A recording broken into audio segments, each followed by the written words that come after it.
तो सब लोग ब्रेक से वापस आ चुके होंगे अब, तो सबने चाय नाश्ता कर लिया। तो अब हम लोग शुरू करते हैं क्वेश्चन नंबर 81। तो क्वेश्चन नंबर 81 ओपन कर लीजिएगा आप लोग, और अब हम लोग क्वेश्चन नंबर 81 सॉल्व करने जा रहे हैं। तो क्वेश्चन नंबर 81 में क्या दे रखा हुआ है, X and Y are partners in a firm sharing profits in the ratio of 3:2। Their balance sheet as at 31 March 2018 was as follows. तो मेरे को यहाँ पे आउटस्टैंडिंग रेंट 13,000 रुपीज दे रखा है, creditors 20,000 rupees, workman compensation reserve 5,600 rupees. तो मैंने इसको अंडरलाइन कर लिया कि ये मेरे को डिस्ट्रीब्यूट करना पड़ेगा। फिर मेरे को दे रखा है कैपिटल अकाउंट एक्स और वाई 50,000 एंड 60,000 रुपीज, तो 1,10,000 रुपीज का टोटल आ गया। फिर कैश 10,000 रुपीज, सन्डी डेटर्स 80,000 माइनस 4,000, तो 4,000 का प्रोविजन है तो 76,000 के नेट डेटर्स मेरे को दे रखे हुए हैं। स्टॉक दे रखा है 20,000 rupees. Profit and loss account का डेबिट बैलेंस आ रहा है, तो मैंने इसको भी अंडरलाइन कर लिया कि इसको भी मेरे को डिस्ट्रीब्यूट करना पड़ेगा। फिर मशीनरी का अमाउंट दे रखा है 38,600। On 1 April 2018 they admitted Z as a partner for 1/6 share on the following terms. Z brings in rupees 40,000 as his share of capital, but he is unable to bring any amount for goodwill. तो बच्चे 40,000 rupees का capital Z लेकर आ रहा है, but goodwill के लिए कुछ भी लेकर नहीं आ पा रहा है। तो अगर गुडविल का अमाउंट ये लेकर नहीं आता है तो हमें पता है कि हमें कैसे ट्रीटमेंट करना होता है। इसके बाद claim on account of workman compensation is rupees 3,000। तो बच्चे वर्कमैन कंपनसेशन का क्लेम मेरे को 3,000 रुपीज दे रखा हुआ है और रिजर्व का अमाउंट 5,600 है। तो हम लोग क्लेम का जो अमाउंट है वो मीट आउट कर लेंगे रिजर्व से, और रिमेनिंग अमाउंट हम क्या करेंगे, पार्टनर्स में डिस्ट्रीब्यूट कर देंगे। फिर ये दे रखा हुआ है कि to write off bad debts amounted to rupees 6,000। तो हमें बैड डेब्ट्स राइट ऑफ करना है 6,000 rupees. Creditors are to be paid rupees 2,000 more. There being a claim against the firm for damages liabilities to the extent of 2,000 should be created. Outstanding rent be brought down to rupees 11,200. Goodwill is valued at 1.5 years purchase of the average profit of the last 3 years, less 12,000 rupees. Profit for the last 3 years amounted to rupees 10,000, 20,000 and rupees 30,000. Pass journal entries, prepare capital account and opening balance sheet. तो मेरे को journal entries pass करनी है, capital account बनाना है और opening balance sheet बनानी है जब कभी भी हमारा नया पार्टनर एडमिट हो जाएगा।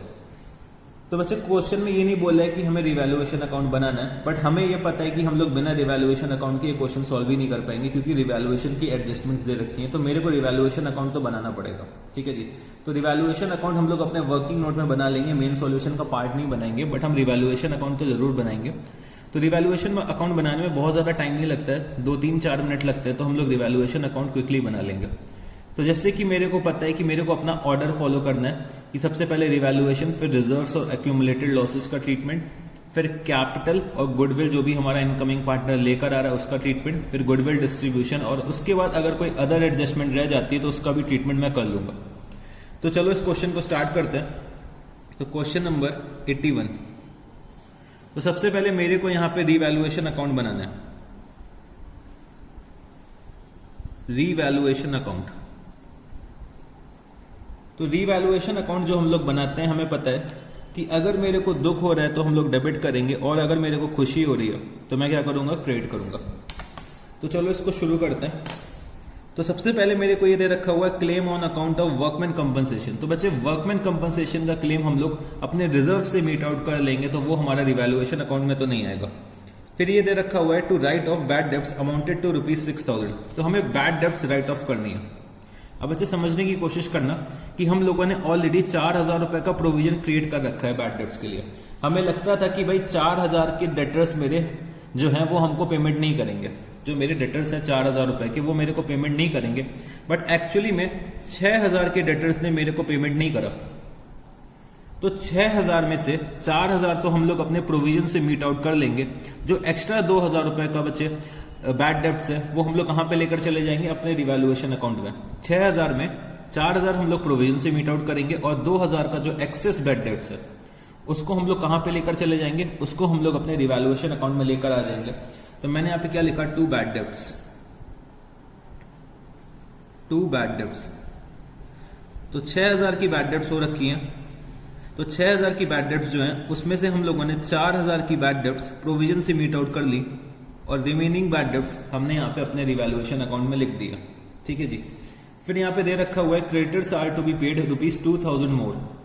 तो मेरे को पता चला कि मेरे को क्रेडिटर्स को 2000 रुपये और देने पड़ेंगे।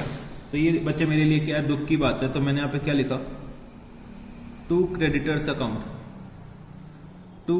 Account 2000 rupees. फिर यहाँ पे दे रखा हुआ है there being a claim against the firm for damages liabilities to the extent of 2000 should be created. तो बच्चे फर्म के अगेंस्ट एक क्लेम था, तो उसका पेमेंट हो सकता है फर्म को करना पड़ेगा, तो उसकी हम लोगों को लाइबिलिटी रिकॉग्नाइज कर दी है। तो बच्चे हम लोगों की लाइबिलिटी इंक्रीज हो रही है, तो मेरे लिए दुख की बात है। तो मैं यहाँ पे क्या लिख दूंगा, to claim for damages 2000 rupees, to claim for damages 2000 rupees. इसके बाद मेरे को ये दे रखा हुआ है कि outstanding rent be brought down to ₹11,200। मेरा आउटस्टैंडिंग रेंट मेरे को दे रखा है 13,000 रुपीज का, इसको मेरे को ब्रॉट डाउन करना है 11,200 पे, मतलब मेरे को 1800 का रिडक्शन करना है। मेरे को अपनी लाइबिलिटी 1800 से रिड्यूस करनी है, तो ये बच्चे मेरे लिए अच्छी बात है। तो मैं यहाँ पे क्या लिख दूंगा, बाय आउटस्टैंडिंग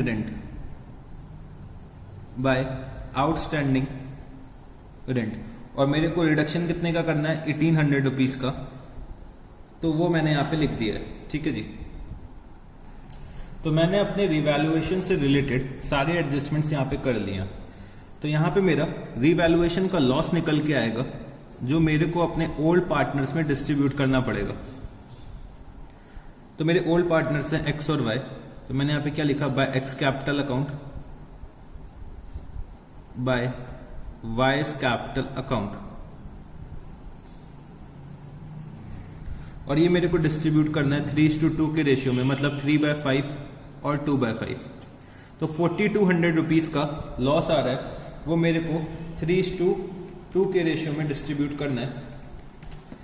तो x का शेयर निकल के आएगा 2520 और y का शेयर हो जाएगा 1680। तो रिवैल्यूएशन अकाउंट मैंने यहाँ पे बना लिया है। अब हम लोग अपने पार्टनर्स के कैपिटल अकाउंट को बनाते हैं। तो मेरे यहाँ 3 पार्टनर्स हैं, एक्स वाई और जेड, एक्स वाई और जेड। तो चलो बच्चे हम लोग इनके कैपिटल अकाउंट्स बना लेते हैं। तो फटाफट से फॉर्मेट ड्रॉ कर लो आप लोग, फिर हम लोग शुरू करते हैं।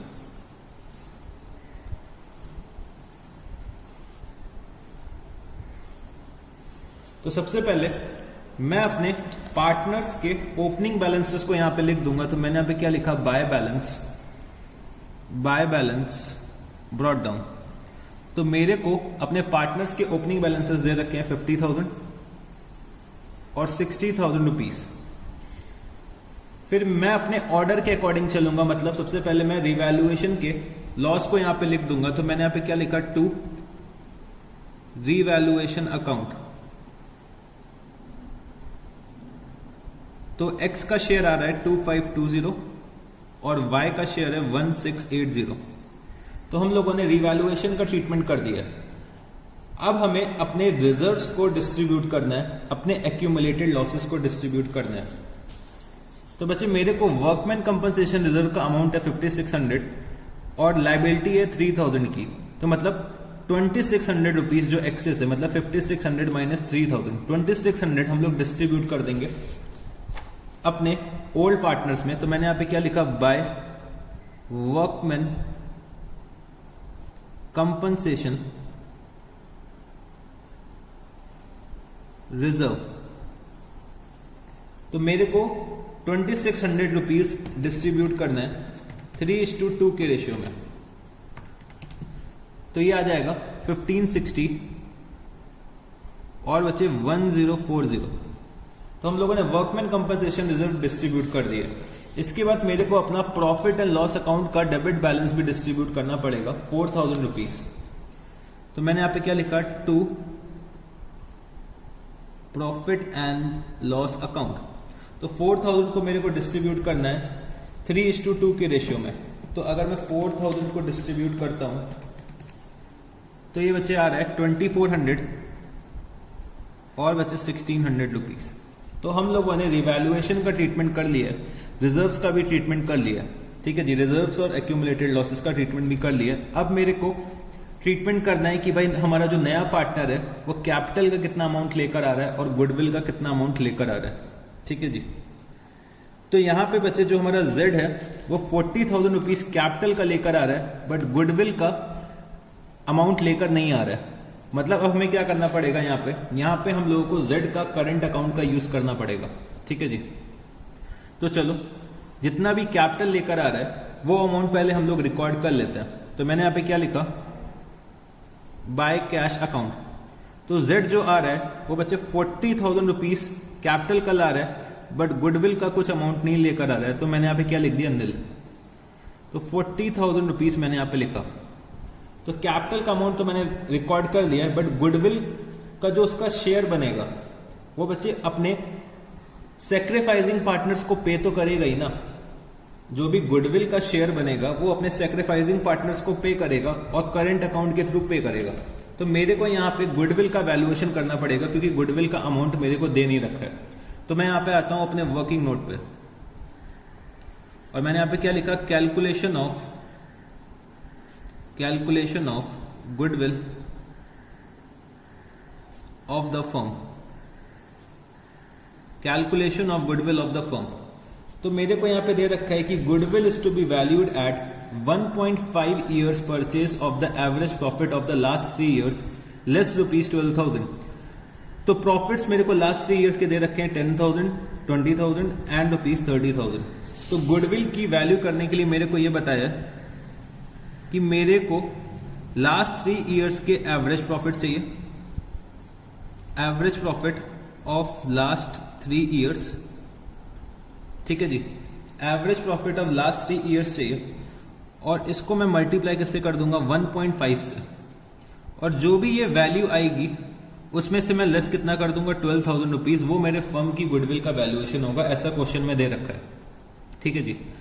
एवरेज प्रॉफिट निकालने के लिए मेरे को क्या करना पड़ेगा, 10,000 plus 20,000 plus 30,000 divided by 3 into 1.5 minus 12,000 rupees. तो मेरा यहां पे जो ये अमाउंट ब्रैकेट के अंदर का निकल के आएगा, मतलब 1.5 ये दे रखा है, तो ये कितना हो जाएगा 2। तो ये अगर मैं करता हूं टोटल, तो ये टोटल कितना आएगा 30,000। तो 30,000 माइनस 12,000, तो गुडविल की वैल्यू कितनी आ गई, 18,000 रुपीज। तो बच्चे ये गुडविल की जो वैल्यू निकल के आई वो फर्म की गुडविल की वैल्यू निकल के आई है। मेरे को यहां पे जेड का शेयर निकालना है, तो Z share of goodwill is equal to Z share of goodwill is equal to 18,000, और बच्चे जेड जो आ रहे हैं वो 1/6 शेयर के लिए आ रहे हैं, तो इंटू 1/6। तो जेड की गुडविल की वैल्यू कितनी आ जाएगी, जेड का गुडविल का शेयर आ जाएगा 3,000 रुपीज, ठीक है जी। जेड का शेयर आ जाएगा 3,000 रुपीज। अब बच्चे मेरे को यहां पे सिर्फ जेड का शेयर दे रखा है और मेरे को कुछ भी नहीं बोल रखा है न्यू प्रॉफिट शेयरिंग रेशियो के बारे में। तो हम लोग ये अज्यूम कर लेंगे जो हमारा ओल्ड रेशियो है वही हमारा क्या हो जाएगा, सैक्रिफाइसिंग रेशियो। तो चलो हम लोग 3,000 को डिस्ट्रीब्यूट करते हैं एक्स और वाई में। तो मेरे को यहाँ पे गुडविल का डिस्ट्रीब्यूशन करना है, तो मैं यहाँ पे क्या लिख दूंगा, बाय जेड्स करंट अकाउंट, बाय जेड्स करंट अकाउंट। और मेरे को 3,000 डिस्ट्रीब्यूट करना है इन द रेशियो ऑफ 3:2। तो एक्स का शेयर बनेगा 1800 और y का शेयर बनेगा 1200 रुपीज, ठीक है जी। तो मैंने z के करंट अकाउंट से गुडविल का डिस्ट्रीब्यूशन कर दिया है। तो हम लोग यहाँ पे z के करंट अकाउंट को यूज कर रहे हैं। पहले हम लोग क्या करते थे, z के कैपिटल अकाउंट को यूज करते थे, तो मेरे को यहाँ पे भी इसका करस्पॉन्डिंग इफेक्ट दिखाना पड़ता था। बट हम लोग यहाँ पे करंट अकाउंट यूज कर रहे हैं, तो मेरे को यहाँ पे करस्पॉन्डिंग इफेक्ट दिखाने की कोई जरूरत नहीं है, ठीक है जी। तो हम लोगों ने गुडविल का भी डिस्ट्रीब्यूशन कर दिया, मतलब रीवैल्यूएशन हो गया, रिजर्व हो गया, कैपिटल हो गया, गुडविल हो गया। तो क्या क्वेश्चन में मेरे को कोई और अदर एडजस्टमेंट दे रखी है? तो नहीं सर, नहीं, और कोई अदर एडजस्टमेंट नहीं दे रखी है। तो चलो हम लोग यहाँ पे अपने कैपिटल अकाउंट के बैलेंसेस निकाल लेते हैं। तो मैंने यहाँ पे लिखा 2 बैलेंस कैरीड डाउन। तो टोटल करके फटाफट से आप लोग मेरे को बताइए कि कितना आएगा। तो यहाँ का टोटल आ जाएगा 360 आएगा, 53,360। तो ये भी 53,360 हो जाएगा। तो 53360 माइनस 2520 माइनस 2400, तो x का आ रहा है 48440। फिर अगर मैं y का टोटल करता हूं तो ये आ रहा है 62,240 माइनस 1680 माइनस 1600। तो y का कैपिटल अकाउंट का बैलेंस आ रहा है 58960 और टोटल कितना हो जाएगा 62240। और z का ये 40,000 है, तो यहाँ पे भी 40,000 आ जाएगा और बच्चे यहाँ पे भी 40,000 रुपीज़ आ जाएगा। तो हम लोगों ने यहाँ पे कैपिटल अकाउंट्स बना लिए हैं। अब मेरे को फर्म की बैलेंस शीट बनानी है। तो मैंने यहाँ पे क्या लिखा, balance sheet of new firm. Balance sheet of new firm as at, balance sheet of new firm as at. तो हम लोग बना रहे हैं 1 अप्रैल 2018 को। तो 1 अप्रैल 2018। तो सबसे पहले हम लोग यहाँ पे अपने कैपिटल अकाउंट के बैलेंसेस लिख देते हैं जो अभी अभी मैंने कैलकुलेट करें। तो कैपिटल अकाउंट x, y और z। z का आ रहा है 40,000, y का आ रहा है 58960 और x का आ रहा है 48440। टोटल करेंगे अगर हम लोग कैपिटल अकाउंट का तो ये आ रहा है 1,47,400 रुपीज़। ठीक है जी। तो मेरे को अपनी ओल्ड बैलेंस शीट बेस बनानी है न्यू बैलेंस शीट बनाने के लिए। ठीक है जी। तो मेरे को यहाँ पे आउटस्टैंडिंग रेंट दे रखा है। तो आउटस्टैंडिंग रेंट का अमाउंट अब कितना हो गया 11,200 रुपीज़। क्रेडिटर्स बच्चे अब 2,000 रुपये से इंक्रीज हो गए। तो मतलब पहले 20,000 के थे, अब 2,000 रुपीज़ का इंक्रीज आ गया। तो अब मेरे क्रेडिटर्स हो जाएंगे 22,000 रुपीज़ के। फिर मेरे को एसेट साइड कैश का बैलेंस दे रखा है। तो कैश है 10,000 और बच्चे 40,000 रुपीज़ जेड लेकर आ रहे हैं। तो टोटल कितना हो जाएगा ये 50,000 रुपीज़। फिर मैंने यहाँ पे क्या लिखा, सन्डी डेटर्स।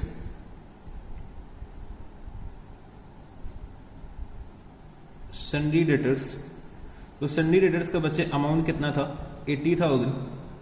तो इसमें मैं अब लेस कितना कर दूंगा, तो मैं अब इसमें लेस कर दूंगा कि भाई मेरी 6,000 रुपए की बैड डेब्ट्स हो गई हैं। तो 6,000 की बैड डेब्ट्स इसमें मैं लेस कर दूंगा तो इनका अमाउंट आ जाएगा 74,000 रुपीज़। स्टॉक की वैल्यू मेरे को दे रखी हुई है 20,000 रुपीज़।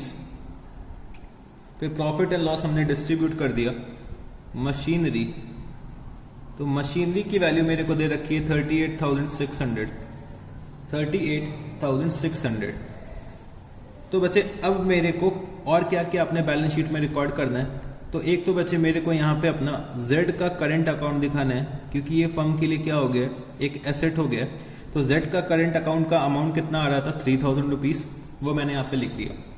और मेरे को यहाँ पे बैलेंस शीट में वर्कमैन कंपनसेशन की लायबिलिटी लिखनी पड़ेगी। तो मैंने यहाँ पे लिखा वर्कमैन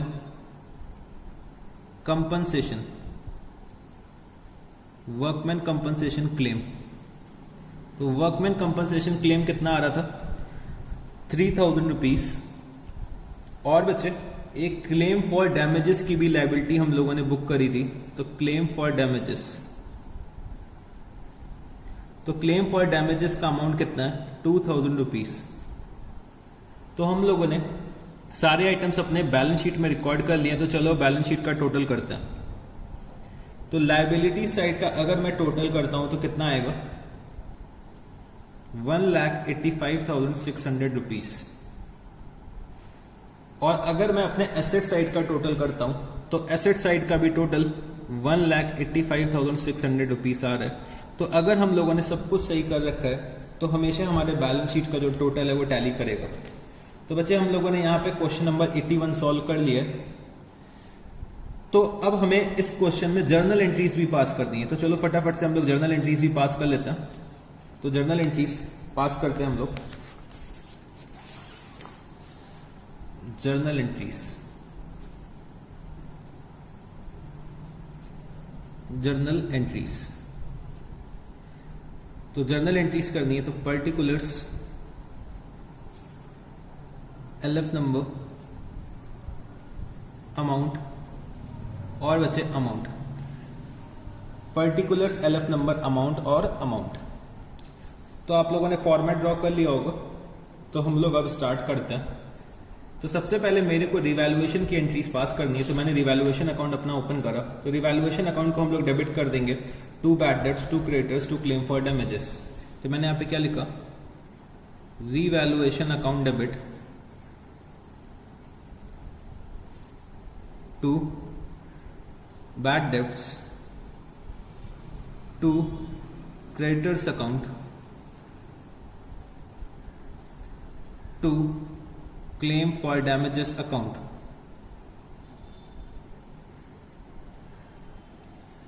तो बच्चे बैड डेब्ट्स का अमाउंट था 2000, क्रेडिटर्स का अमाउंट था 2000 और क्लेम फॉर डैमेजेस का भी अमाउंट था 2000। तो टोटल कितना हो गया 6000। मैंने यहाँ पे क्या नरेशन लिखा, being assets and liabilities revalued. ठीक है जी। फिर अब मैंने अपना फिर से रिवैल्यूएशन अकाउंट ओपन करा। तो यहाँ पे आउटस्टैंडिंग रेंट का जो अमाउंट था वो क्रेडिट हो रहा है रिवैल्यूएशन अकाउंट में। तो मैंने यहाँ पे क्या लिखा, outstanding rent account debit,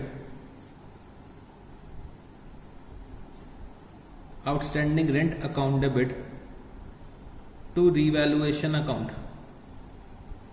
amount कितना है 1800 रुपीज। तो मैंने यहाँ पे लिखा बीइंग आउटस्टैंडिंग रेंट रीवैल्यूड। फिर बच्चे मेरे को अपना रीवैल्यूएशन का लॉस डिस्ट्रीब्यूट करना है। तो लॉस डिस्ट्रीब्यूट करने के लिए हम लोग क्या करेंगे, X capital account debit, Y's capital account debit, X capital account debit, Y's capital account debit to revaluation account, to revaluation account. तो यहां पे मेरा लॉस आ रहा था 4200 का। तो 4200 में 2520 एक्स बियर कर रहे हैं और बचे 1680 वाई बियर कर रहे हैं। तो मैंने यहां पे क्या लिखा, being revaluation loss distributed, being revaluation loss distributed. ठीक है जी। तो हम लोगों ने यहाँ पे रीवैल्यूएशन का लॉस डिस्ट्रीब्यूट कर दिया। अब रीवैल्यूएशन के बाद हम लोग अपने रिजर्व्स को डिस्ट्रीब्यूट करते हैं, अपने एक्यूमुलेटेड लॉसेस को डिस्ट्रीब्यूट करते हैं। तो मेरा वर्कमैन कंपनसेशन रिजर्व को मैं डिस्ट्रीब्यूट करने जा रहा हूं। तो workman compensation reserve account debit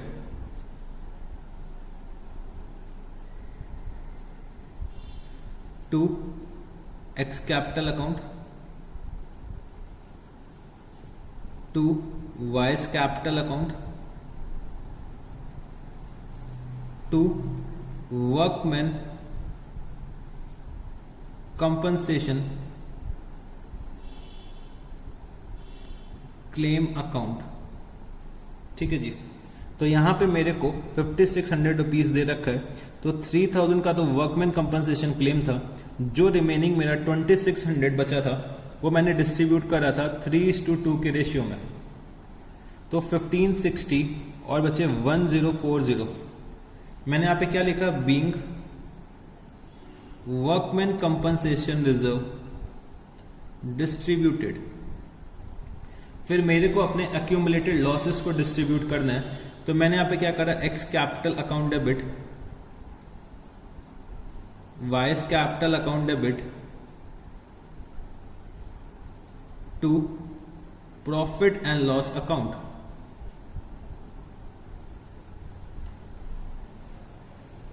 तो प्रॉफिट एंड लॉस का बैलेंस आ रहा था 4000। तो 4000 में बचे, 4000 में जो x बियर करेंगे और y बियर करेंगे तो 3:2 के रेशियो में करेंगे। तो x का शेयर आ रहा था 2400 और y का शेयर आ रहा था 1600। तो मैंने यहाँ पे क्या लिखा, being accumulated losses distributed, being accumulated losses distributed. तो हम लोगों ने रिवैल्यूएशन का ट्रीटमेंट कर लिया, रिजर्व का ट्रीटमेंट कर लिया, अब मेरे को कैपिटल का ट्रीटमेंट करना है और बच्चे गुडविल डिस्ट्रीब्यूशन का ट्रीटमेंट करना है। तो यहाँ पे Z जो कैपिटल लेकर आ रहे हैं वो 40,000 रुपीज की लेकर आ रहे हैं। तो मैंने यहाँ पे क्या लिखा, cash account debit to Z's capital account. तो Z अपने गुडविल का शेयर लेकर नहीं आ रहे हैं, तो कोई बात नहीं, हम लोग गुडविल को डिस्ट्रीब्यूट कर देंगे करंट अकाउंट के थ्रू। तो मैंने यहाँ पे क्या लिखा, 40,000 रुपीज बीइंग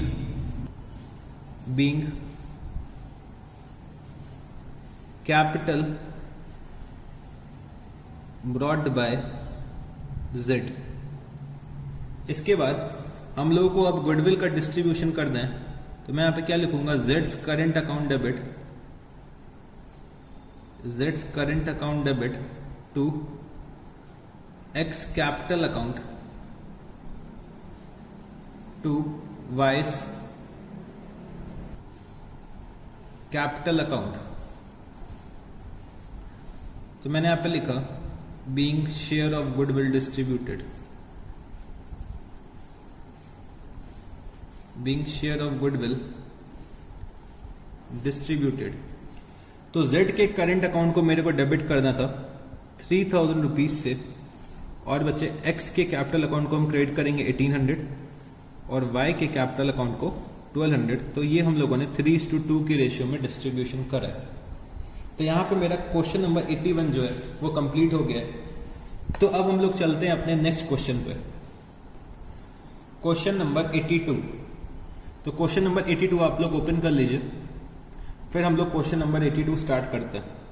तो मेरे को यहाँ पे क्या दे रखा हुआ है, following is the balance sheet of X and Y as at 31 March 2018 who are partners in a firm sharing profit and losses in the ratio of 3:2 respectively। तो क्रेडिटर्स का बैलेंस दे रखा है 45,000 रुपीज, जनरल रिजर्व मेरे को दे रखा है 36,000 rupees. तो जनरल रिजर्व को मैंने यहाँ पे अंडरलाइन कर लिया कि ये मेरे को डिस्ट्रीब्यूट करना है।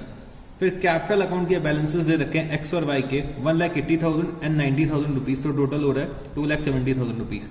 यहाँ पे X और Y के करंट अकाउंट के बैलेंसेस भी दे रखे हैं, तो 30,000 रुपीज, 6,000 रुपीज, 36,000 रुपीज।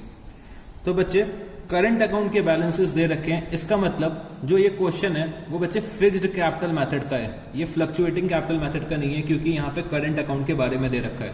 तो मेरे को अब सारे एडजस्टमेंट्स करंट अकाउंट के थ्रू करने पड़ेंगे, ठीक है जी।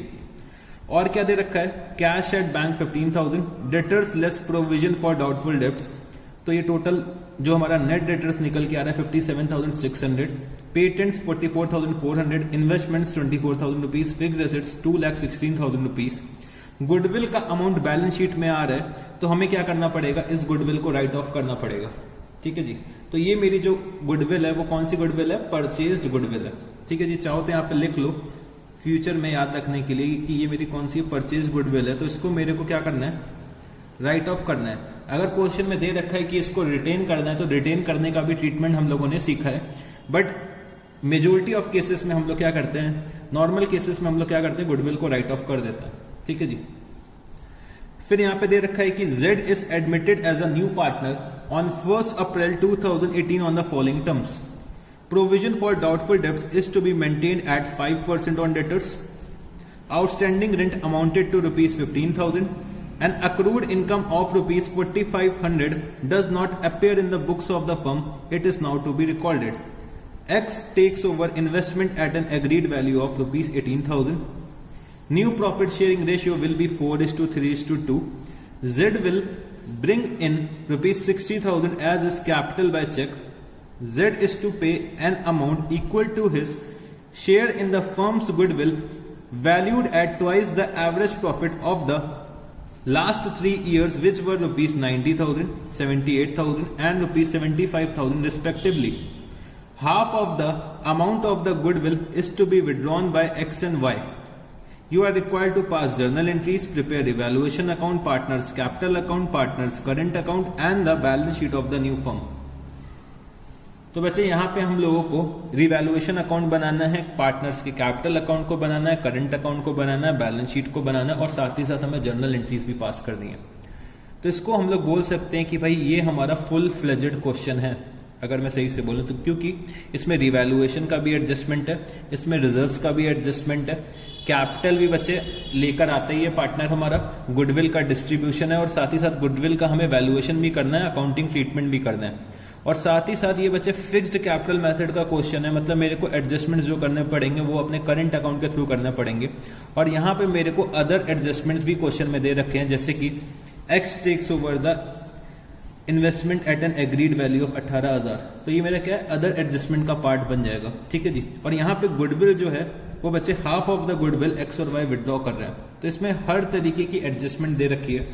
तो ये क्वेश्चन जो है वो आपका रिवीजन के पॉइंट ऑफ व्यू से इंपॉर्टेंट है कि अगर आप लोग इस क्वेश्चन को रिवाइज करेंगे तो आपके मैक्सिमम पॉइंट्स यहीं पे कलेक्ट हो जाएंगे। तो चलो अब इस क्वेश्चन को हम लोग स्टार्ट करते हैं। तो हम लोग अपने सेम ऑर्डर को फॉलो करेंगे जो अभी तक हम लोग फॉलो करते आए हैं, बस अब हम लोग एडजस्टमेंट्स जो हैं वो कैपिटल अकाउंट की जगह करंट अकाउंट में रिकॉर्ड करेंगे। तो मेरे को स्टार्टिंग कहाँ से करनी होती है, रिवैल्यूएशन से। बस बच्चे मेरे ऑर्डर को फॉलो करते रहो, एक भी क्वेश्चन आपका गलत नहीं होगा। तो हम लोग यहाँ पे रिवैल्यूएशन से स्टार्टिंग करते हैं। तो revaluation account, question number 82, revaluation account. तो चलो रिवैल्यूएशन अकाउंट हम लोग स्टार्ट करते हैं कि रिवैल्यूएशन की क्या क्या एडजस्टमेंट्स हमें दे रखी हैं। तो बच्चे रिवैल्यूएशन की अगर मैं एडजस्टमेंट्स की बात करूं तो यहाँ पे ये दे रखा है कि आउटस्टैंडिंग रेंट अमाउंटेड, सॉरी सबसे पहले जो एडजस्टमेंट है वो है provision for doubtful debts is to be maintained at 5% on debtors. तो मेरे को provision for doubtful debts 5% maintain करना है, मतलब 60,000 का अगर मैं 5% निकालता हूँ, 60,000 का अगर मैं 5% निकालता हूँ तो ये कितना आएगा 3,000 रुपीज। तो 3,000 रुपीज का प्रोविजन होना चाहिए था, बट मेरा अपेयर कितना हो रहा है 2,400 रुपीज का। तो मेरे को अपने प्रोविजन को इंक्रीज करना पड़ेगा 600 रुपीज से। तो अगर हम लोग प्रोविजन इंक्रीज करेंगे तो हम लोग अपने रिवैल्यूएशन अकाउंट को डेबिट कर देंगे। तो to provision for doubtful debts, तो मैं यहाँ पे क्या लिख सकता हूं 3,000 माइनस 2,400, तो 600 से हम लोग अपने प्रोविजन को इंक्रीज कर देंगे, ठीक है जी। तो प्रोविजन फॉर डाउटफुल डेब्ट्स का एडजस्टमेंट हो गया। फिर यहाँ पे ये दे रखा हुआ है आउटस्टैंडिंग रेंट अमाउंटेड टू ₹15,000। तो बच्चे आउटस्टैंडिंग रेंट मेरे क्या हो जाएगी, मेरी एक लायबिलिटी हो जाएगी। तो अगर लायबिलिटी इंक्रीज होती है तो हम लोग अपने रिवैल्यूएशन अकाउंट को क्या करते हैं, डेबिट करते हैं। तो to outstanding rent, liability increase होगी तो बच्चे मेरे को क्या हो जाएगा, मेरे को दुख होगा। तो मैंने यहाँ पे क्या लिखा 15,000 रुपीज, 15,000 रुपीज। इसके बाद मेरे को दे रखा हुआ है an accrued income of ₹4,500 does not appears in the books of the firm, it is now to be recorded. तो बच्चे मेरी एक अक्रूड इनकम होगी जो हम लोग रिकॉर्ड करने से भूल गए। तो अक्रूड इनकम मेरी जो होती है वो बच्चे मेरे फर्म की एसेट होती है। तो अगर एक नया एसेट आ रहा है तो मेरे को क्या होगा, खुशी होगी। तो मैंने यहाँ पे क्या लिखा, by accrued income. By accrued income amount दे रखा है मेरे को 4,500 रुपीज। इसके बाद ये दे रखा हुआ है कि X takes over the investment at an agreed value of ₹18,000। तो बच्चे इन्वेस्टमेंट की वैल्यू कितनी अपेयर हो रही है 24,000, और जो एक्स है वो अपने घर लेकर चला जा रहा है investment at a value of ₹18,000। तो बच्चे 18,000 रुपये ये घर लेकर जा रहा है, मतलब इसमें क्या हो गया होगा, 6,000 रुपए का डाउनफॉल आ गया होगा। तो हमें इस डाउनफॉल को रिकॉर्ड करना पड़ेगा। तो मेरे इन्वेस्टमेंट की वैल्यू रिड्यूस हो रही है, और यहाँ पे मेरे को इन्वेस्टमेंट फ्लक्चुएशन रिजर्व के बारे में भी नहीं दे रखा है। तो मेरे को अपने इन्वेस्टमेंट्स को रीवैल्यू करना पड़ेगा थ्रू रीवैल्यूएशन अकाउंट। तो मैंने यहाँ पे क्या लिखा, टू इन्वेस्टमेंट्स, और डाउनफॉल जो हुआ है हमारे इन्वेस्टमेंट्स में वो बच्चे 6,000 रुपीज का हो रखा है, वो मैंने यहाँ पे लिख दिया। तो रीवैल्यूएशन से रिलेटेड जितनी भी एडजस्टमेंट थी वो हम लोगों ने यहाँ पे लिख दिया। अब बच्चे यहाँ पे रीवैल्यूएशन का लॉस आएगा, तो मैंने यहाँ पे क्या लिखा, बाय एक्स करेंट अकाउंट। अब हमें लॉस को कहाँ पे ट्रांसफर करना पड़ेगा, करंट अकाउंट में ट्रांसफर करना पड़ेगा, क्योंकि ये फिक्स्ड कैपिटल मेथड का क्वेश्चन है। तो मेरे को आइडेंटिफाई करना पड़ेगा कि भाई फिक्स्ड कैपिटल मेथड का क्वेश्चन है कि फ्लक्चुएटिंग कैपिटल मेथड का क्वेश्चन है, तो उसके अकॉर्डिंग हम लोग अपना एडजस्टमेंट करेंगे। तो अगर मैं इधर साइड का टोटल करता हूं तो ये आ रहा है 21,600, तो ये भी 21,600 होगा, और मेरे को डिस्ट्रीब्यूट करना है 3:2 के रेशियो में, तो 3/5 और बचे 2/5। तो यहाँ पे मेरा जो लॉस आ रहा है वो कितना आ जाएगा, तो 21,600 माइनस 4,500, तो लॉस आ रहा है 17,100 का, वो मेरे को 3:2 के रेशियो में डिस्ट्रीब्यूट करना है। तो यहाँ पे x का शेयर जो होगा 10260 और बचे y का जो शेयर होगा वो कितना हो जाएगा 6840। तो मैंने यहाँ पे रीवैल्यूएशन अकाउंट बना दिया। अब मेरे को क्वेश्चन में एक तो कैपिटल अकाउंट भी बनाना है और साथ ही साथ करंट अकाउंट भी बनाना पड़ेगा। तो चलो कैपिटल अकाउंट बनाते हैं और साथ ही साथ हम लोग करंट अकाउंट को भी बना लेते हैं। तो मैंने यहाँ पे क्या लिखा, कैपिटल अकाउंट, कैपिटल अकाउंट। तो मेरे को कैपिटल अकाउंट x, y और z का बनाना है और साथ ही साथ मेरे को करंट अकाउंट भी बनाना पड़ेगा x, y और z का। तो चलो फटाफट से हम लोग बनाते हैं।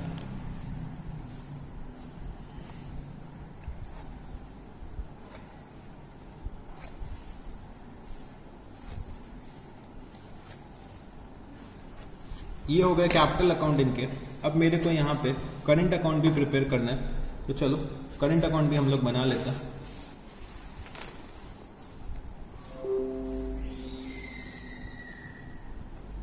करंट अकाउंट, तो करंट अकाउंट भी मेरे को x, y और z का बनाना है, x, y और z, ठीक है जी। तो करंट अकाउंट मेरे को प्रिपेयर करना है। तो फटाफट से आप लोग भी फॉर्मेट ड्रॉ कर लीजिए, फिर हम लोग क्या करेंगे, क्वेश्चन को स्टार्ट करेंगे कि हमें कैपिटल अकाउंट और करंट अकाउंट कैसे बनाना है, ये अब हमें समझना है। तो बच्चे सबसे पहले हम लोग अपने कैपिटल और करंट अकाउंट के बैलेंसेस को रिकॉर्ड करेंगे। तो मैंने यहाँ पे क्या लिखा, बाय बैलेंस ब्रॉट डाउन। तो बच्चे 30,000 एंड 6,000 रुपीज। फिर हम लोग अपने कैपिटल अकाउंट के भी बैलेंसेस को रिकॉर्ड कर लेते हैं। तो यहाँ पे मैंने क्या लिखा, by balance brought down. Capital account के जो मेरे को बैलेंस दे रखे हुए हैं वो है बच्चे 1,80,000 और 90,000 रुपीज। तो चलो अब हम लोग स्टार्ट करते हैं। तो सबसे पहले मेरे को रिवैल्यूएशन का एडजस्टमेंट करना है, तो करंट अकाउंट में हम लोग इसका एडजस्टमेंट करेंगे। तो रिवैल्यूएशन का लॉस आ रहा है, तो मैंने यहाँ पे क्या लिखा, टू रिवैल्यूएशन अकाउंट। तो रिवैल्यूएशन का लॉस जो आ रहा था वो 10260 और बच्चे 6840 आ रहा था। तो रिवैल्यूएशन का लॉस तो मैंने यहाँ पे लिख दिया। अब रिवैल्यूएशन के बाद मेरे को अपने रिजर्व्स को डिस्ट्रीब्यूट करना होता है। तो मेरे को बैलेंस शीट में रिजर्व दे रखा हुआ है, जनरल रिजर्व 36,000 रुपीज। तो ये मेरे को डिस्ट्रीब्यूट करना पड़ेगा। तो मैंने यहाँ पे क्या लिखा, बाय जनरल रिजर्व। तो ये मेरे को डिस्ट्रीब्यूट करना है अपने ओल्ड पार्टनर्स में, ओल्ड प्रॉफिट शेयरिंग रेशियो में, मतलब 3:2 के रेशियो में। तो 36,000 रुपीज को हम लोग 3:2 के रेशियो में बांटने जा रहे हैं। तो x को मिल जाएगा 21,600 और यहाँ पे y को मिल जाएगा 14,400 रुपीज। तो हम लोगों ने रिवैल्यूएशन का लॉस डिस्ट्रीब्यूट कर दिया, रिजर्व्स को डिस्ट्रीब्यूट कर दिया। अब हम लोग देखते हैं कि भाई जो z कैपिटल लेकर आ रहे हैं वो कितना लेकर आ रहे हैं। तो z जो यहाँ पे कैपिटल लेकर आ रहे हैं वो बच्चे 60,000 रुपीज का कैपिटल लेकर आ रहे हैं और वो चेक से लेकर आ रहे हैं। तो यहाँ पे मैं अपने कैपिटल अकाउंट में क्या रिकॉर्ड करूंगा, बाय बैंक अकाउंट, कितना 60,000 रुपीज। 60,000 रुपीज का कैपिटल मैंने रिकॉर्ड कर लिया। अब गुडविल वो कितना लेकर आ रहा है, तो भाई गुडविल जो भी हम लोग रिकॉर्ड करेंगे, कहां पर रिकॉर्ड करेंगे, करंट अकाउंट में करेंगे। तो करंट अकाउंट में रिकॉर्ड करने के लिए मेरे को क्या करना पड़ेगा, मेरे को अपने गुडविल का वैल्यूएशन करना पड़ेगा, क्योंकि यहाँ पे गुडविल की वैल्यू भी नहीं दे रखी है। तो मैंने यहाँ पे क्या लिखा, working note, calculation of goodwill of the firm, calculation of goodwill of the firm. तो मेरे को दे रखा है कि भाई जो गुडविल का वैल्यूएशन करना है, तो goodwill is valued at twice the average profit of the last 3 years. तो goodwill is equal to twice the average profit, मतलब नंबर ऑफ ईयर्स परचेज मेरे को दे रखा है 2 and the average profit of the last 3 years. तो average profit मेरे को लास्ट 3 ईयर्स का निकालना पड़ेगा। तो 90,000 प्लस 78,000 प्लस 75,000 डिवाइडेड बाय 3। तो value of goodwill of firm कितनी आ जाएगी? तो 90,000 plus 78,000 plus 75,000 divided by 3 into 2। तो फर्म की गुडविल की जो वैल्यू आ रही है वो बच्चे 1,62,000 रुपीस है। और यहाँ पे मेरे को अब जेड का शेयर निकालना है। तो जेड शेयर कितना आ जाएगा? 1,62,000। और जेड जो हमारे आ रहे हैं वो बच्चे 2/9 शेयर के लिए आ रहा है। तो 1,62,000 इंटू 2 डिवाइडेड बाय 9। तो जेड का शेयर कितना हो जाएगा? जेड का शेयर हो जाएगा 36,000 रुपीज। 36,000 रुपीज जेड का शेयर हो जाएगा। अब बच्चे मेरे को नया प्रॉफिट शेयरिंग रेशियो दे रखा है, तो मेरे को सैक्रिफाइसिंग रेशियो का भी कैलकुलेशन करना पड़ेगा। तो मैंने यहाँ पे क्या लिखा? Calculation of gain oblique sacrifice. Calculation of sacrifice oblique gain. तो मेरे 3 पार्टनर्स हैं एक्स, वाई और जेड। इनका ओल्ड रेशियो क्या दे रखा हुआ है? 3/5, 2/5 और 0। न्यू रेशियो कितना दे रखा है? 4/9, 3/9 और बचे 2/9। तो अगर मैं एलसीएम लूंगा तो 45 आएगा। तो ये हो जाएगा 27 माइनस 20, 7/45।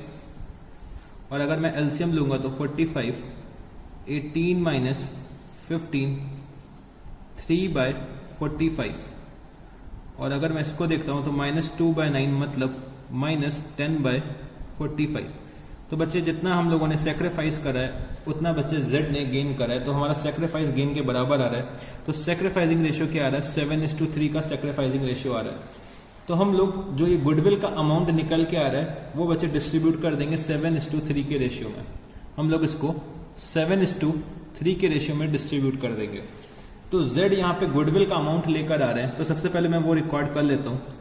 तो Z जो गुडविल का अमाउंट लेकर आ रहे हैं वो बच्चे चेक से लेकर आ रहे होंगे। तो मैंने यहाँ पे क्या लिखा? By bank account.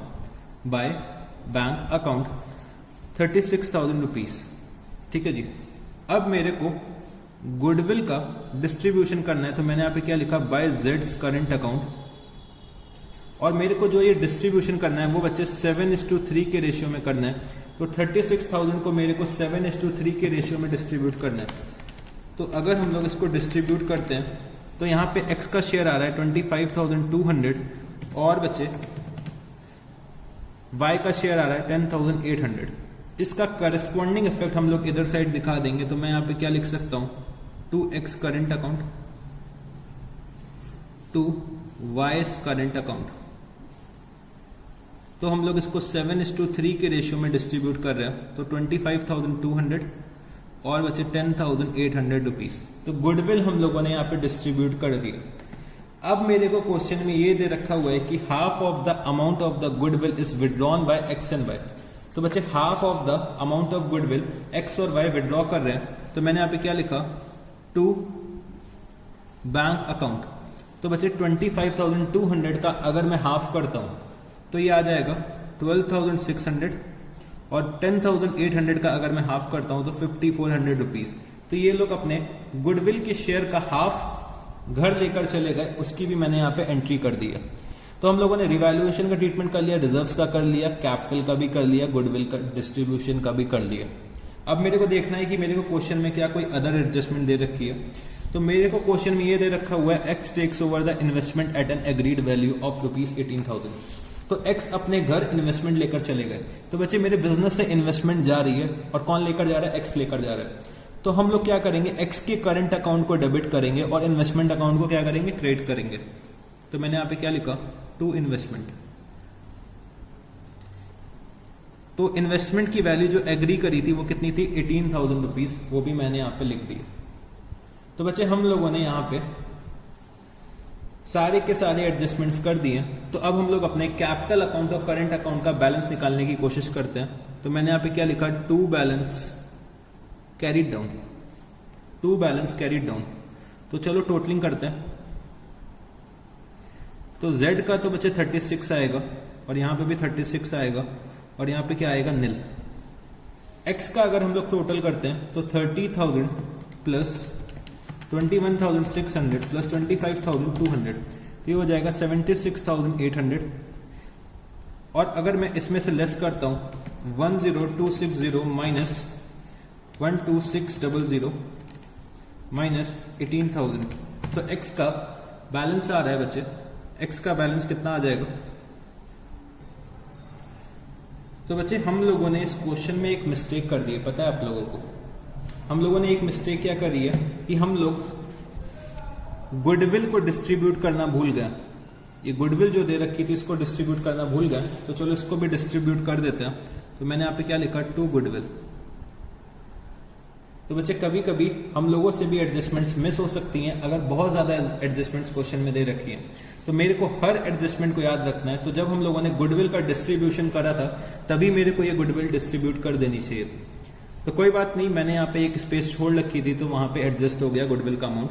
तो 30,000 रुपीज मेरे को ओल्ड रेशियो में डिस्ट्रीब्यूट करना है, मतलब 3:2 के रेशियो में करना है। ये कितना आ जाएगा 18,000 और बच्चे आ जाएगा 12,000 रुपीज। तो मेरा बैलेंस कितना आएगा, तो ये तो बच्चे 76,800 हो जाएगा। ये कितना हो जाएगा, ये हमारा निकल के आएगा 17,940, 17,940। और अब हम लोग अगर y का टोटल करते हैं तो y का जो टोटल आएगा वो आएगा बच्चे 31,200 रुपीज। तो इधर साइड का भी यही टोटल आना चाहिए 31,200 रुपीज। और बच्चे जो हमारा बैलेंसिंग फिगर आएगा वो आ जाएगा 6960, 6960 का बैलेंस आ जाएगा y के करंट अकाउंट का। अब हम लोग कैपिटल अकाउंट को भी बैलेंस कर लेते हैं। तो x और y के कैपिटल अकाउंट में कोई भी ट्रीटमेंट नहीं हुआ है तो उनका बैलेंस तो सेम ही रहेगा। और z का बैलेंस आ जाएगा 60,000 रुपीज, ठीक है जी, 60,000 रुपीज z का बैलेंस आ जाएगा। तो 180, 90, 60, 180, 90 और बचे 60,000। तो हम लोगों ने यहाँ पे रिवैल्यूएशन का अकाउंट बना लिया, कैपिटल अकाउंट बना लिया, करंट अकाउंट बना लिया। अब मेरे को बैलेंस शीट बनानी है। तो balance sheet of new firm, balance sheet of new firm. तो हम लोग जो ये बैलेंस शीट बना रहे हैं वो बच्चे कब बना रहे हैं, तो balance sheet of new firm as at 31st March, sorry 1 April को आ रहा है। तो 1 अप्रैल को बैलेंस शीट बनाएंगे, 1 अप्रैल 2018। तो 1 अप्रैल को हम लोग अपनी नई बैलेंस शीट बनाएंगे। तो चलो हम लोग बैलेंस शीट फटाफट से बनाते हैं। तो balance sheet of new firm हम लोग बनाने जा रहे हैं। तो सबसे पहले हम लोग यहाँ पे क्या लिख देंगे, कैपिटल अकाउंट के बैलेंसेस। तो कैपिटल अकाउंट एक्स, वाई और जेड। तो एक्स का बैलेंस आ रहा है 180, वाई का आ रहा है 90 और बच्चे जेड का जो बैलेंस आ रहा था वो था 60,000। तो अगर मैं इसका टोटल करता हूं तो ये आ जाएगा 3,30,000 रुपीज। फिर मैं यहाँ पे इनके करंट अकाउंट के भी बैलेंसेस लिख देता हूं। तो करंट अकाउंट का एक्स और वाई का बैलेंस आ रहा था, जेड का कोई बैलेंस नहीं आ रहा है। तो 17,940,6960। तो करंट अकाउंट का जो ये टोटल आएगा वो आएगा 24,900 रुपीज, ठीक है जी। तो हम लोगों ने यहाँ पे कैपिटल और करंट अकाउंट के बैलेंसेस लिख दिए। फिर मैंने यहाँ पे क्रेडिटर्स का भी बैलेंस लिख दिया। क्रेडिटर्स का बैलेंस आ रहा है, क्रेडिटर्स का बैलेंस जो आ रहा है बच्चे वो है 45,000 रुपीज। तो क्रेडिटर्स का भी मैंने यहाँ पे बैलेंस लिख दिया। फिर मैंने यहाँ पे लिखा cash at bank, cash at bank. तो मेरे को ये 15,000 रुपीज दे रखा हुआ है। तो जेड 60,000 रुपीज लेकर आते हैं, कैपिटल का 36,000 रुपीज ये गुडविल का लेकर आए थे, ठीक है जी। और बच्चे 36,000 रुपीज जो ये लेकर आए थे गुडविल का, उसमें से हाफ हाफ अमाउंट एक्स और वाई घर लेकर चले गए, मतलब 36,000 में से 18,000 ये लोग घर लेकर चले गए होंगे। तो मेरे कैश एट बैंक का बैलेंस क्या आ जाएगा? तो अगर बच्चे ट्रांजैक्शंस बहुत ज़्यादा हैं बैंक अकाउंट से रिलेटेड, तो क्या करना, बैंक अकाउंट भी बना लेना, ठीक है। मैं तो यहाँ पे एडजस्टमेंट्स में कर दे रहा हूँ, बट अगर आपको लगता है कि ट्रांजैक्शंस बहुत ज़्यादा हैं तो आप लोग क्या करिएगा, आप लोग एक बैंक अकाउंट बना लीजिएगा, ठीक है जी। तो चलो बैलेंस अब कितना आ जाएगा, तो बैलेंस ये मेरा आ जाएगा कैश एट बैंक का 93,000 रुपीज़। फिर सन्डी डेटर्स, सन्डी डेटर्स 60,000। और बच्चे मैंने प्रोविजन इंक्रीज करा था, तो प्रोविजन अब मेरा हो जाएगा कितना, 3,000 रुपीज़। तो डेटर्स का बैलेंस आ जाएगा 57,000 रुपीज़। Patents 44,400 rupees. इन्वेस्टमेंट्स बचे एक्स जो है वो घर लेकर चला गया। उसके बाद fixed assets, fixed assets 2,16,000 rupees. तो 2,16,000 रुपीज़ फिक्स्ड एसेट्स भी हमने लिख दिया। अब बच्चे मेरे को यहाँ पे और क्या लिखना पड़ेगा, तो हम लोगों ने यहाँ पे याद करो अक्रूड इनकम एक लिखा था रिवैल्यूएशन में, तो अक्रूड इनकम कितना हो गया 4,500 रुपीज़। तो अक्रूड इनकम मैंने यहाँ पे लिख दिया। और बच्चे हम लोगों ने आउटस्टैंडिंग रेंट भी लिखा था रिवैल्यूएशन अकाउंट में, तो आउटस्टैंडिंग रेंट मेरी लाइबिलिटी है, तो आउटस्टैंडिंग रेंट का अमाउंट हो गया 15,000 रुपीज़। तो मेरे ख्याल से हम लोगों ने अपने सारे के सारे आइटम्स लिख लिए हैं बैलेंस शीट में। तो चलो एक बार टोटल करके देखते हैं कि भाई बैलेंस शीट का टोटल टैली कर रहा है कि नहीं कर रहा है। तो बैलेंस शीट का टोटल करने जा रहे हैं अब हम लोग। तो मेरे लाइबिलिटी साइड का टोटल आ रहा है 4,14,900 रुपीज़, और मेरे एसेट साइड का बैलेंस आ रहा है 4,14,900 रुपीज़। तो एसेट और लाइबिलिटी साइड का जो टोटल है वो हमारा टैली कर रहा है। तो बच्चे अगर हम लोग सब कुछ सही करेंगे तो हमेशा हमारी जो नई फर्म की बैलेंस शीट बनेगी उसका जो टोटल होगा वो टैली कर जाएगा। तो बच्चे हम लोगों ने क्वेश्चन नंबर 82 में रिवैल्यूएशन अकाउंट बना लिया, कैपिटल अकाउंट बना लिया, करंट अकाउंट बना लिया, बैलेंस शीट बना लिया, और अब हमें क्या करना है, जर्नल एंट्रीज को पास करना है। तो चलो जर्नल एंट्रीज भी हम लोग पास कर लेते हैं। जर्नल एंट्रीज, जर्नल एंट्रीज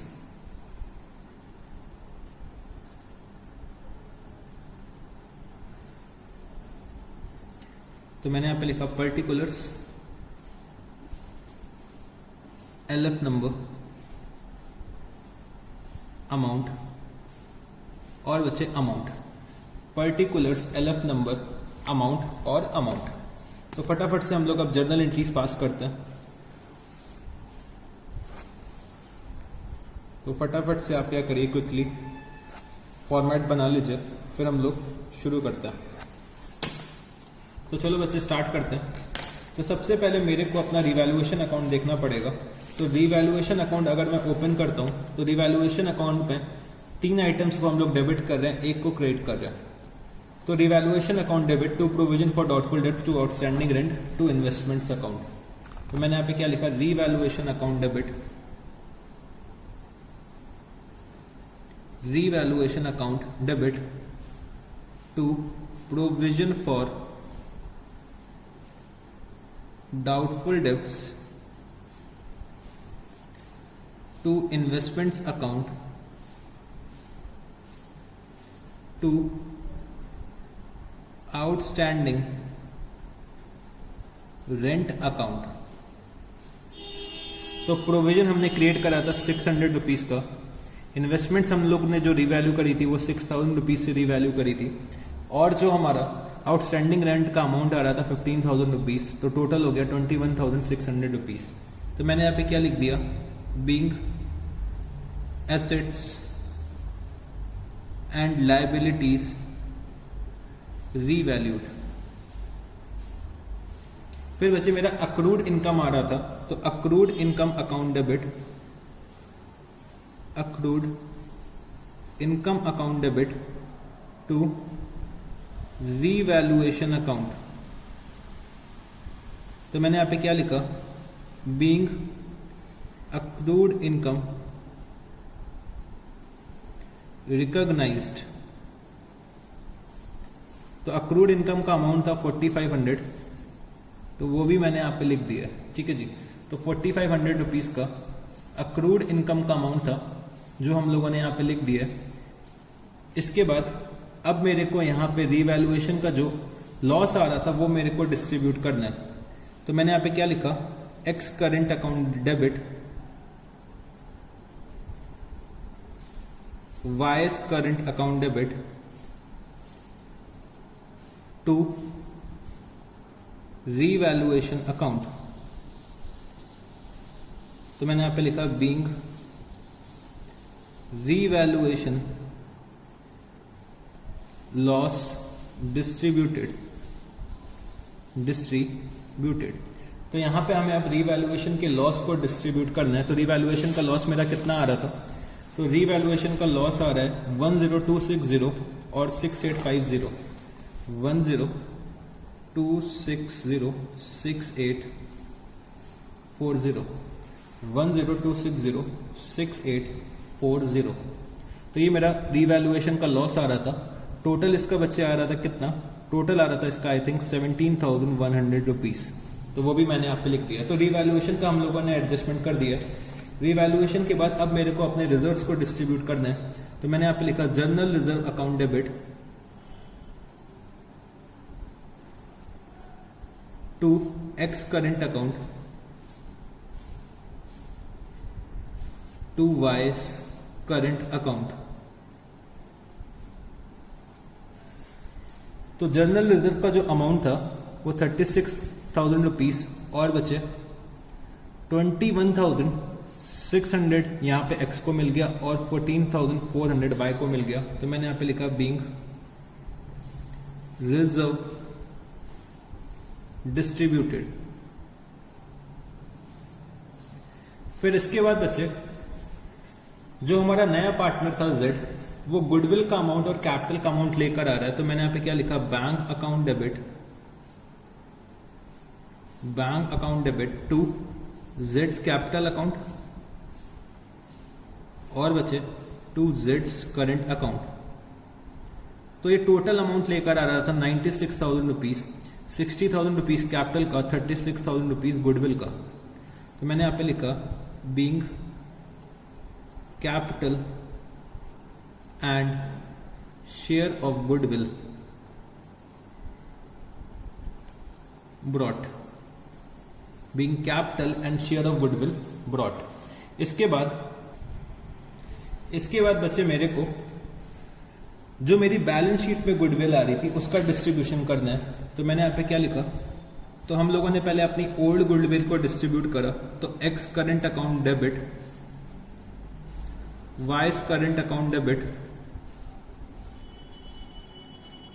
तो एक्स के करंट अकाउंट को डेबिट करा और वाई के करंट अकाउंट को डेबिट करा और गुडविल के अकाउंट को क्रेडिट कर दिया मैंने यहाँ पे। तो गुडविल का अमाउंट आ रहा था 30,000 रुपीज़ और हम लोगों ने इसको डिस्ट्रीब्यूट करा था 18,000 और बचे 12,000 रुपीज़। तो हम लोगों ने यहाँ पे लिखा बीइंग एग्जिस्टिंग गुडविल डिस्ट्रीब्यूटेड। तो हम लोगों ने गुडविल के अमाउंट को डिस्ट्रीब्यूट कर दिया। जो हमारी एग्जिस्टिंग गुडविल थी वो हमने डिस्ट्रीब्यूट कर दी है। अब जो हमारा नया पार्टनर गुडविल का शेयर लेकर आ रहा है वो अब हमें डिस्ट्रीब्यूट करना है। तो मैंने यहाँ पे क्या लिखा, जेड्स करंट अकाउंट डेबिट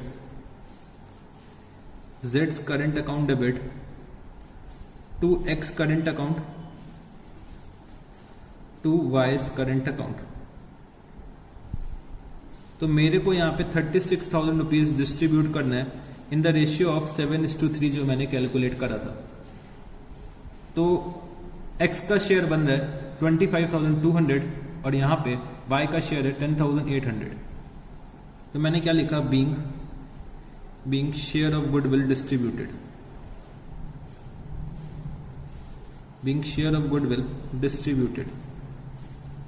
तो बच्चे जो यहाँ पे x और y को गुडविल का शेयर मिला है तो इसमें से ये लोग 50% घर लेकर चले गए, मतलब हाफ अमाउंट घर लेकर चले गए। तो मैंने यहाँ पे क्या एंट्री करी होगी, X current account debit Y's current account debit to bank account.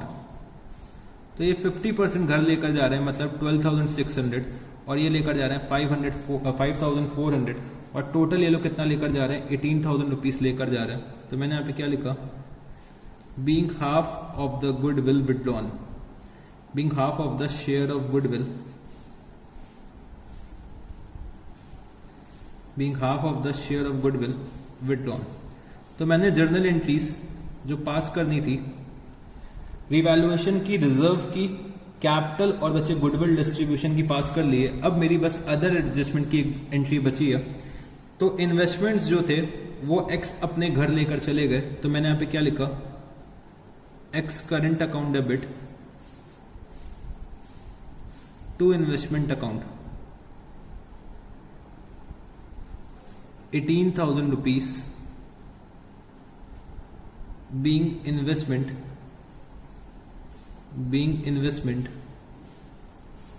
taken over by X। तो हम लोगों ने बच्चे अपनी सारी की सारी जर्नल एंट्रीज भी यहाँ पे पास कर ली हैं। तो मेरा जो ये क्वेश्चन नंबर 82 था वो बच्चे यहाँ पे कंप्लीट होता है। तो मेरे को अप्रॉक्स हाफ एन आवर लग गया इस क्वेश्चन को सॉल्व करने के में। तो अगर एग्जाम में ऐसा क्वेश्चन आता है तो आपको भी एटलीस्ट हाफ एन आवर लगेगा। तो ये हमारा एक अच्छा क्वेश्चन था जो हम लोग रिवीजन के पॉइंट ऑफ व्यू से कर सकते हैं, क्योंकि इसमें जर्नल एंट्रीज भी पास करनी है और जर्नल एंट्रीज में भी बच्चे सब कुछ कवर्ड है, और साथ ही साथ अगर मेरे को लेजर अकाउंट्स बनाने हैं तो लेजर अकाउंट्स में भी सब कुछ कवर्ड है, मतलब सारे एडजस्टमेंट्स कवर्ड हैं। तो ये रिवीजन के पॉइंट ऑफ व्यू से बहुत अच्छा क्वेश्चन है। ठीक है जी। तो इस क्वेश्चन को आप लोग एक बार खुद से जरूर लगाइएगा। जैसे कि अगर आप लोग ये वीडियो सुबह के टाइम पे देख रहे हैं तो इसको जरूर से एक बार शाम को लगा लीजिएगा, मतलब विद इन 24 आवर्स आप इस क्वेश्चन को एक बार खुद से लगाइएगा। अगर ये क्वेश्चन जो है वो अगर आप लोग खुद से एक बार में सॉल्व कर ले रहे हैं तो बच्चे आपका जो कॉन्फिडेंस लेवल होता है वो ऑटोमेटिकली इंक्रीज करेगा। ठीक है जी। तो फिर बच्चे आज के लिए हम लोग इतना ही रखते हैं। आज हम लोगों ने अप्रोक्सीमेटली 5 क्वेश्चंस प्रैक्टिस करें, 5 फुल फ्लेजेड क्वेश्चंस प्रैक्टिस करें। तो अब आप लोगों को थोड़ा थोड़ा कॉन्फिडेंस आने लगा होगा एडमिशन के चैप्टर में, क्योंकि हम लोगों ने 5 क्वेश्चंस करे। ठीक है जी। तो अब आप लोग होमवर्क में कुछ क्वेश्चंस करिएगा प्रैक्टिस के लिए। पहले आप क्या करिएगा, जो मैंने आज आपको 5 क्वेश्चंस करवाए एक बार खुद से ट्राई करिए और उसके बाद होमवर्क करने के लिए बैठिएगा। तो होमवर्क में आप लोग नोट करिए क्वेश्चंस 74, 75, फिर बच्चे क्वेश्चन नंबर 78, क्वेश्चन नंबर 80, फिर बच्चे क्वेश्चन नंबर 83, 84, 83, 84, 85, 86,